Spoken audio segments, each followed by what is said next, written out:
Hello YouTube, George from Medusa Herbs here, back with another video.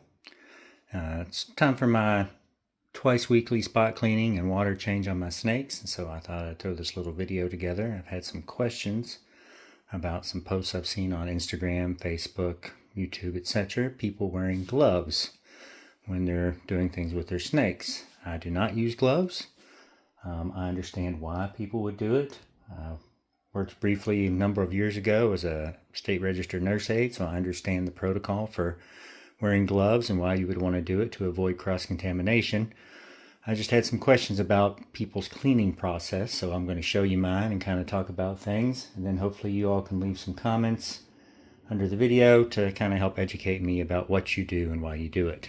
So this is Kepra. He's my male Arctic. I'm going to be cleaning his cage. The first thing is I have an isolation box, or what I call a holding box. I use the same box for all 6 of my snakes when I'm doing cleanings. I don't sanitize this or empty this out in between. So that's question number 1. When you're cleaning your cages, even if it's a spot clean for water change, or when you do your monthly deep cleans, what do you do with your animals while you're cleaning your cages? As I said, I use one box for all 6 of my animals, just rotate them in. So first thing I'll do is locate the animal, of course, move him out of the way, secure that. So he'll hang out there, and again, I will not change out this bedding or sanitize this container before moving on to the next snake. The next thing I'll do is I'll visually inspect. There's a little bit of feces there or something, all of the stuff inside the cage. Anything that needs to be washed or cleaned, I will set aside to do that with. That looks good.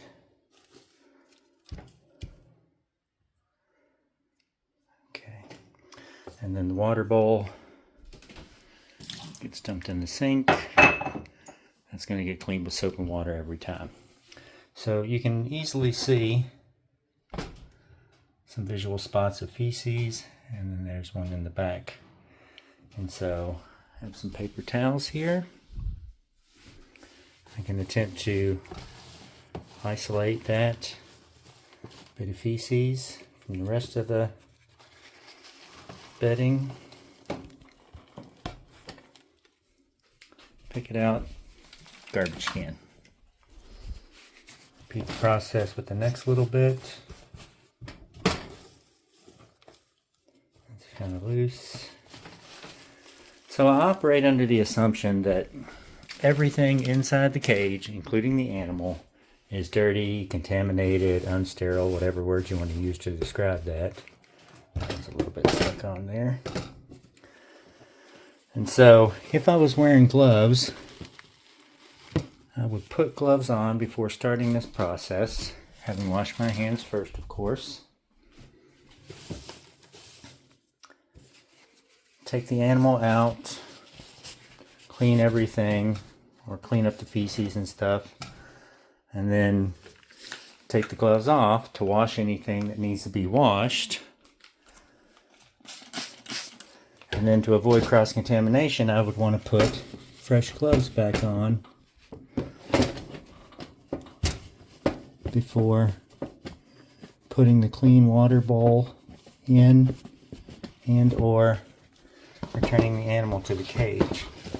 So it's my impression, or my thought, that I would use 2 pairs of gloves every time I clean an animal's cage. Yeah, that's alright. And times 6 animals, that's 24 pairs of gloves. That's 48 gloves total times 52 weeks. It's a little bit short of 2,500 gloves, and I only have 6 animals. So I'm curious how some people with a larger collection handle that. After I get all the visible feces or urates up, I will take my hands and sift through the bedding, like so, sprinkling it on one end, looking for discolored pieces of bedding that maybe I missed that might have some feces or urates stuck to it, anything that looks abnormal or unclean that I want to try to get out of the cage. Sometimes I pull out these large chunks that are left in my aspen.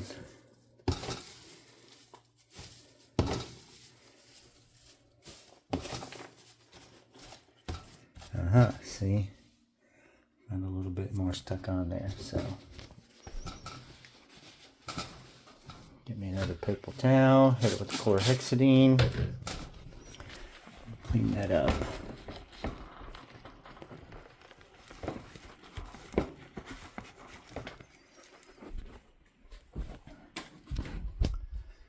Once that's done, smooth out the bedding. And then anything that I know didn't need to be washed, again, now I do a monthly deep cleaning where I wash, sanitize everything, but this is just a spot cleaning. I do this twice a week when I do fresh water. I'll return those decorations to the cage, and then I will wash anything that needs to be washed. Soap and water. I have a sponge that I use dedicated only for snakes. So once that's washed and dried with paper towels, put that back into the cage. Then I'll get the animal and return him to the tub and put it back in the rack. So that's my process. And again, I'm kind of just doing this video because I'd like to know what you do and why you do it. I understand that gloves are inexpensive. I could buy 2,500 gloves for, I don't know, $125, $150 online. So it's a relatively low expense when you're considering, you know, how much you invest in your animals and equipment and things like that. But at the same time, it's 2,500 gloves that are going into the landfill every year, just from my 6 snakes. If you're someone who has, you know, 24 snakes, I mean, that's 10,000 gloves. You know, I can't imagine how many gloves someone like Jeff Galewood would use if he's using gloves fairly properly every time he cleans cages or, you know, works with his animals. So again, that's my process. That's what I do when I'm spot cleaning. I do not use gloves. I will turn around. Like I said, I'll wash everything with soap and water so my hands will be clean in case they touched any feces before I touch the animal again. But once I touch him to put him back in the cage, my hand is technically unclean or dirty, would need to be washed again or sanitized again, you know, as I said. So technically it's about 2 pairs of gloves per animal if I was wanting to follow everything properly. So again, leave me comments down below. Tell me what you do and why you do it. And I really want to know what you do with your animals when you're cleaning the cages. So that's all for now. Thanks for watching. We'll see you in the next video.